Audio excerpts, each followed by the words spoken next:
I'm Clara, 28 years old, and 3 days before my dream wedding, my aunt called the venue and told them to cancel it. You heard that right. 3 days. 72 hours before I was supposed to marry the love of my life, my own blood relative, someone I trusted, someone I grew up with, called my wedding venue and tried to steal it right out from under me. She didn't even hesitate. She didn't call me first. She didn't ask if there was a problem. No. She walked right up to that venue manager, put on her sweetest smile, and said, "We're booking for 300 guests instead. Cancel the small one." The manager froze. I can still picture his face, confused, uncomfortable, caught between doing his job and wondering what kind of family drama he'd just walked into. And then he said those words that changed everything. "Let me call the owner." Moments later, I walked in. And every single person in that lobby went silent. But before I tell you exactly how my own family tried to steal my wedding, the venue I paid for with my own money, the day I'd been planning since I was a little girl, I need you to do something for me. Hit that like button right now. Subscribe to this channel. And tell me in the comments where you're watching from, because what happened next? You won't believe it. And I need to know I'm not alone in this. Let me take you back to the beginning, because this betrayal didn't come out of nowhere. It was years in the making. I grew up close to my aunt. Too close, maybe. She was my mom's younger sister, and for most of my childhood, she felt more like a fun older cousin than an authority figure. We did everything together: birthday parties, family vacations, Sunday dinners. Her daughter, my cousin Emily, and I were inseparable. We shared clothes, secrets, dreams. I thought we were best friends. But somewhere along the way, things started to shift. It started small. I'd get a new dress, and suddenly Emily would show up the next week in the same one, just a different color. I'd mention a hobby I was getting into, and she'd dive into it headfirst, posting about it all over social media like she'd invented it. I'd make a new friend, and within months, that friend would be spending more time with Emily than with me. At first, I brushed it off. I told myself I was being paranoid. I mean, we're family, right? Family supports each other. Family celebrates each other's wins. But then I got engaged. My fiancé, Daniel, proposed to me on a quiet evening by the lake, the same lake where we had our first date. It was simple, intimate, perfect. Just us, the sunset, and a promise to spend forever together. I was floating on air. I couldn't wait to share the news with everyone. I called my aunt first. I was so excited, I could barely get the words out. He proposed. "I'm getting married." There was a pause. Just a second too long. Oh. "That's nice, Clara. Congratulations." Nice. Not wonderful. Not amazing. Nice. And that's when I felt it, that cold little knot in my stomach that tells you something's wrong. Emily didn't even call. She texted me 3 days later. "Congrats, I guess."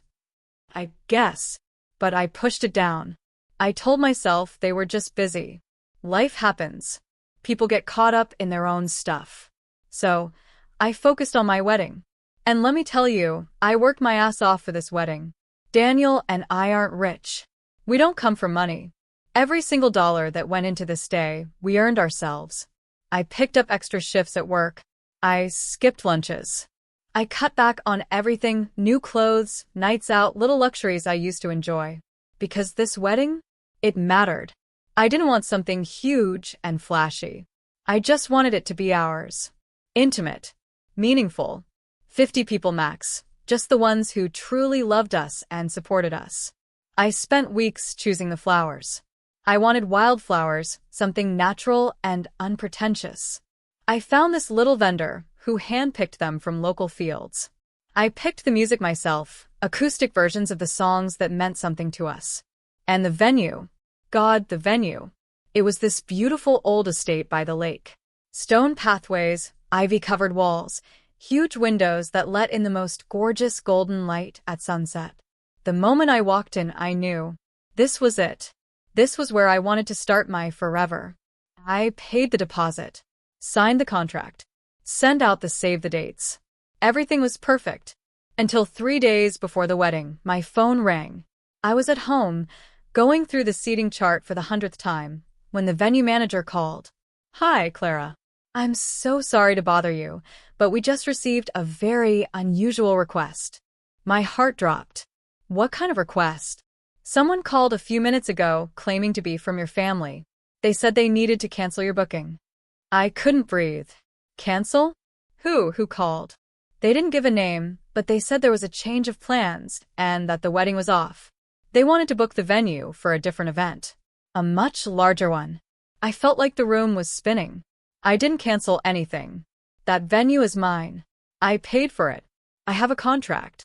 "I understand, and that's why I'm calling you." But they were very insistent. They said they were booking for 300 guests and that your event was too small to justify holding the date. 300 guests. My wedding was 50 people. 50 people I actually cared about. Who the hell needs 300 guests? "I'm coming over," I said, my voice shaking. Right now. "Don't do anything until I get there." I grabbed my keys and drove faster than I probably should have. My hands were trembling on the steering wheel. My mind was racing. Who would do this? Who would try to sabotage my wedding? But deep down, I already knew. When I pulled into the parking lot, I saw her car. My aunt's car. And that's when the anger hit me.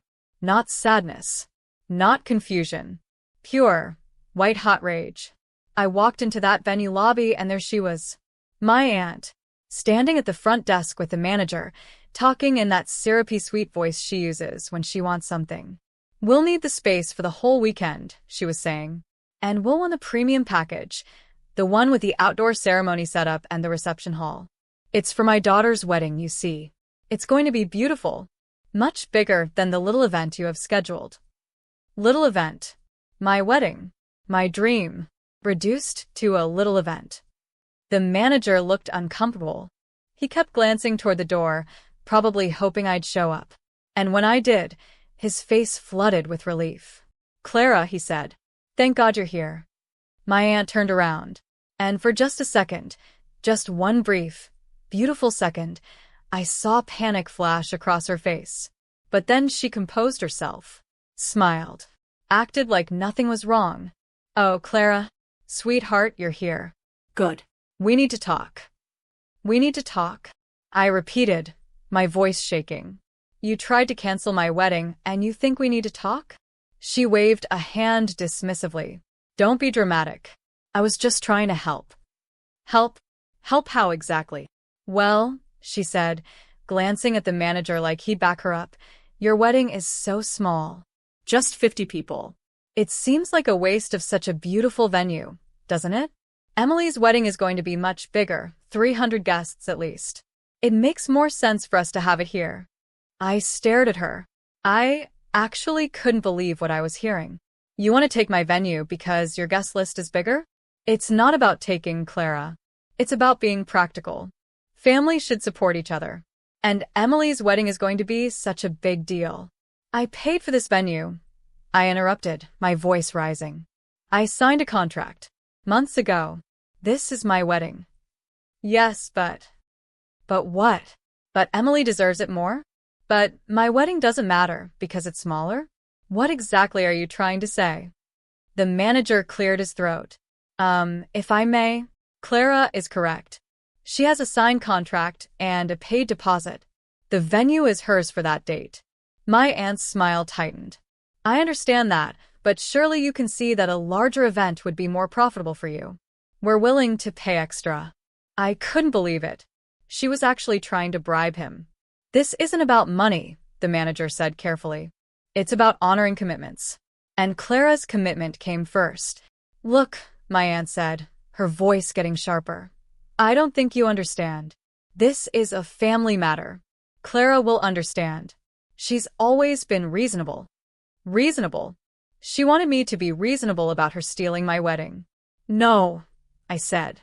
My voice was quiet, but it was steady. "I won't understand. And I'm not giving up my venue." My aunt's face twisted. "Clara, don't be selfish. Think about Emily. This is her big day. And this is mine." The words exploded out of me. I felt tears burning in my eyes, but I refused to let them fall. "Not here. Not in front of her. This is my wedding. My day. The day I've been planning and saving for and dreaming about. And you tried to take it from me. You didn't even ask. You just decided that Emily's wedding mattered more than mine. That's not. Yes, it is. That's exactly what you did. And you know what the worst part is? I would have helped you. If you come to me and said, Clara, we're struggling to find a venue, do you know anywhere? I would have bent over backward to help you. Because that's what family does. But you didn't do that. You tried to cancel my wedding behind my back. The manager was looking increasingly uncomfortable. He glanced toward his office. Let me call the owner. They should be involved in this conversation. Yes, my aunt said quickly. Call the owner. Let's settle this properly. She thought she'd won. I could see it in her face. She thought the owner would side with her. Bigger event, more money, more prestige. The manager stepped away, phone to his ear. My aunt crossed her arms, shooting me a look that said, You'll see. I stood there, shaking with anger and hurt and disbelief. And then I heard footsteps behind me. What's going on here? I turned around. It was my mother. You should have seen my aunt's face. The color drained right out of it. Because here's the thing I hadn't mentioned yet. My mother owns the venue. She'd bought it years ago as an investment property before I even got engaged. When Daniel and I started planning the wedding, she offered it to us at cost. No markup, no family discount games, just the base price. She wanted us to have our dream day, without going into debt. I'd paid for it fair and square. But she was still the owner. And now she was standing in the lobby, looking between me and her sister with an expression I'd never seen before. Cold. Hard. Disappointed. Hi, Mom, I said quietly. Clara. She walked over and put a hand on my shoulder. Then she turned to my aunt. Linda, want to explain what's happening here? My aunt's mouth opened and closed like a fish. We were just... Emily needs a venue and you thought you'd cancel your niece's wedding to get it? It's not like that. Then what is it like? My mother's voice was calm, but there was steel underneath it. Because from where I'm standing, it looks like you tried to sabotage my daughter's wedding so your daughter could have the venue instead. Sabotage is such a strong word. What would you call it? Silence. My aunt looked down. For the first time, she actually looked ashamed. But then she lifted her chin. Tried one more time. Look, this is a family matter. We can work this out. Clara's wedding is small, just 50 people. Emily's will be huge. Over 300 guests. Politicians, business owners, important people. It would be better for the venue's reputation to host a wedding like that. I felt my mother's hand tighten on my shoulder. Better for the venue's reputation, she repeated slowly. You think I care more about reputation than my own daughter? That's not what I meant. Then what did you mean, Linda? Because it sounds like you're saying Emily's wedding matters more than Clara's. That bigger is better. That the number of guests determines the value of a marriage. My aunt's face flushed. Emily deserves a beautiful wedding. So does Clara. And Clara booked this venue first. She signed a contract. She paid her deposit. And most importantly, she didn't try to steal anyone else's day. I wasn't stealing. Yes, you were. My mother's voice was firm. Final. You were absolutely trying to steal this venue. And you know what? You can't have it. Not for Emily's wedding. Not for any event. You're banned from booking here. My aunt's eyes went wide. You can't be serious. I'm completely serious. But we're family. Exactly. We're family. And you tried to ruin your niece's wedding. My daughter's wedding. What kind of family does that? I watched my aunt's face crumble. Part of me, a small, hurt part, wanted to feel sorry for her. But I couldn't. Not after what she'd tried to do. Get out, my mother said quietly. And don't contact Clara again. Not before the wedding. Maybe not after, either. That's up to her. My aunt opened her mouth like she wanted to argue. But something in my mother's eyes stopped her. She turned and walked out, her heels clicking sharply against the floor. The door closed behind her. And I finally let myself cry. You'd think that would be the end of it, right? That my aunt would slink away in shame and leave us alone. But no. Because 2 days later, 2 days before my wedding, I started getting messages. First from my cousin Emily. Can't believe your mom chose you over family. Guess we know where we stand. Then from other relatives I barely talked to. Heard about what happened with the venue. Pretty selfish of you not to share. Selfish. I was selfish for not giving up my own wedding venue.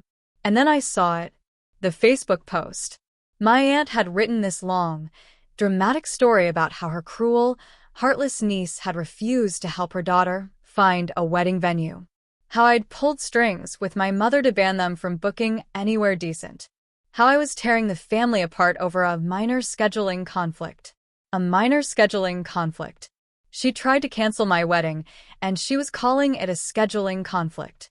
The comments were brutal. People I'd never met were calling me selfish, spoiled, a bridezilla.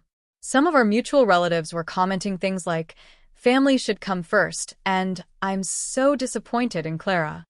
I sat there reading it, feeling like I'd been punched in the stomach. Daniel found me crying on the couch, phone in my hand. He read the post over my shoulder, and I felt his whole body tense up. She's lying, he said. She's straight up lying to make herself look good. I know. We should respond. Set the record straight. What's the point? I wiped my eyes. The people who believe her won't believe me. And the people who love us already know the truth. So, we just let her trash you online? I took a shaky breath. Our wedding is in 2 days. I'm not going to waste these last moments on her. She's already taken enough from me. And that's what I did. I ignored it, blocked the notifications, focused on my wedding. But it hurt. God, it hurt. Because I kept thinking about all those years growing up. All those family dinners and birthday parties and holidays. All those times I thought we were close. Had she always been like this? Had she always resented me? Or was it just jealousy that brought out this side of her? I don't know. And honestly, I'm not sure I want to know. The wedding day came. And you know what? It was perfect. The weather was beautiful, sunny, but not too hot, with a light breeze that made the wildflowers dance. The venue looked like something out of a fairy tale. And when I walked down that aisle and saw Daniel waiting for me, tears in his eyes and the biggest smile on his face, everything else just melted away. My aunt's betrayal, the Facebook drama, all of it. None of it mattered in that moment. We said our vows by the lake, surrounded by 50 people who genuinely loved us and wanted to be there. No politicians. No business contacts. No one we'd invited out of obligation. Just love. The reception was everything I dreamed of. We danced until our feet hurt. We laughed until our stomachs ached. We ate amazing food and drank good wine and celebrated the beginning of our life together. And not once, not for a single second, did I miss the people who weren't there. My aunt, my cousin, the relatives who'd sided with them. They'd chosen their side. And I'd chosen mine. But here's the thing that still haunts me. I'll never see my family the same way again. I used to think family meant unconditional love. Unconditional support. I thought it meant showing up for each other, celebrating each other's happiness, having each other's backs no matter what. But I learned the hard way that for some people, family is conditional. It comes with strings attached, with expectations and competitions and keeping score. And sometimes the people who smile at your success are the same ones planning to ruin it. That's the part that hurts the most. Not what my aunt did, exactly, but what it revealed. That she'd been capable of this all along. That somewhere deep down, she'd always seen me as competition. As a threat. And I'd never even known. But wait. Because this story? It's not over. 2 months after my wedding, I got something in the mail. An envelope. Thick, cream-colored, expensive. I opened it, and inside was a wedding invitation. Emily's wedding invitation. The date was exactly 1 year after mine. And the venue? The same venue where I got married.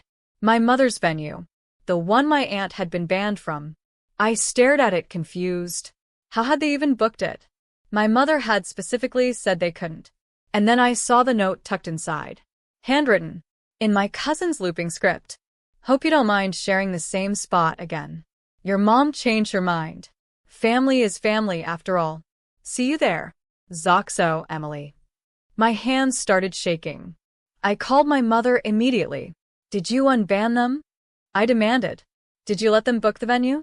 There was a long pause. Clara. Mom. Did you? Another pause. Then, quietly. Your grandmother asked me to. She said the family needed to heal. That holding grudges wasn't healthy. I couldn't speak. I literally couldn't form words. I'm sorry, my mother said. I know you're upset, but there's still family and… I hung up. I sat there on my couch, staring at that invitation, feeling a mix of rage and hurt and bitter disappointment. They'd gotten away with it. After everything, the attempted sabotage, the lies, the drama, they'd still gotten what they wanted. And my own mother had given it to them. I'm not going to that wedding. I don't care what anyone says. I don't care if it makes me look petty or vindictive or unable to forgive. Some things you don't forgive. Some betrayals cut too deep. And you know what? I'm done pretending otherwise. I'm done being the reasonable one, the mature one, the one who always has to be the bigger person. They wanted that venue? Fine. They can have it. But they can't have me. So let me ask you something. Have you ever been betrayed by family? Have you ever had someone you trusted, someone you loved, turn around and stab you in the back? Tell me your story in the comments. Please. Because I need to know I'm not alone in this. I need to know that other people out there understand what it's like to have your faith in family shattered, to realize that blood doesn't always mean loyalty. And if you believe that karma always finds its way, if you believe that people who do wrong eventually face consequences, then subscribe to this channel right now. Because I've got more stories to share. Stories that prove karma is real and justice, however delayed, does come. Don't scroll past this. Tell me where you're watching from. Tell me you understand. Because this pain, this anger, this sense of betrayal that sits in my chest like a stone, I'm done carrying it alone.